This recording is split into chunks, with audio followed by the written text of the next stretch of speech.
Buenas tardes. El tema, ¿por qué se escogió? El tema es incidencia de las leyes promulgadas en favor de las víctimas en el conflicto armado en Colombia, ¿sí?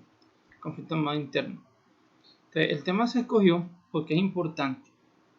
¿Y por qué es importante? Porque es que trata de una de las problemáticas más fuertes que hemos tenido en los últimos años en nuestro país, ¿sí? La cual es deber de nosotros estudiar y abordar desde todos los aspectos y todos los puntos de vista para buscar unas soluciones acertadas, ¿sí? Que vayan en pro del progreso del país y que además ayuden a solventar un poco esta brecha social y esta brecha que tenemos como país, como generación, porque la brecha también se vuelve generacional, porque los rencores van quedando año a año de padres a hijos por conflictos no resueltos y por las circunstancias propias de las injusticias colombianas, como son que muchos de estos casos nunca son resueltos y todo queda en la impunidad. Los datos teóricos que tenemos, en la actualidad existen muchos estudios de este tema por parte de diversas universidades, instituciones, fundaciones y ONG, aparte de las que hace el gobierno, que muchas veces contrastan unas con respecto a las otras. Las estadísticas que tenemos hablan de más de 9 millones de víctimas a lo largo del conflicto y desde el Estado que promulga en su favor se han beneficiado aproximadamente el 30% de ellas y sus familiares, ¿sí? Bueno, en el artículo primero dice que nosotros realizamos un estudio acerca de los problemas psicológicos que se derivan del conflicto armado y cómo impactan en la sociedad, ¿sí?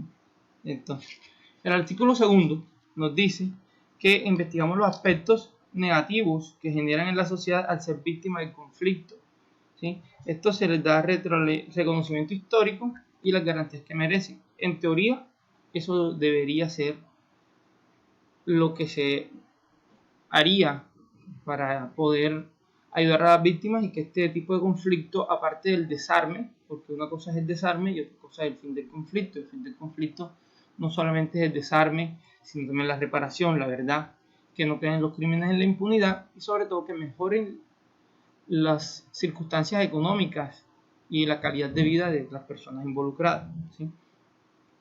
Bueno, acá en Colombia existe el Centro de Memoria Histórica, ¿sí? Que es el que se encarga de recopilar todos esos datos, esas informaciones, para posteriormente tener un registro para tratar de no repetir la historia. Bien se sabe que quien no conoce esa historia está condenado a repetirla, aunque en nuestro caso pues parece que la repetiremos aunque la conozcamos, ¿sí? Existe población que estudia y la población son las víctimas en primera instancia y nosotros como sociedad colombiana también en segunda instancia, aunque estemos a 3.000 kilómetros de distancia donde se disparan las balas y donde se desplazan las personas. Todos somos objeto de estudio porque todos acarreamos este flagelo, ¿sí? Bueno, aquí dentro del Centro de Memoria Histórica hay unos académicos, ¿sí? Que se reúnen por zonas dentro de todo el país que van investigando todas las zonas, ¿sí?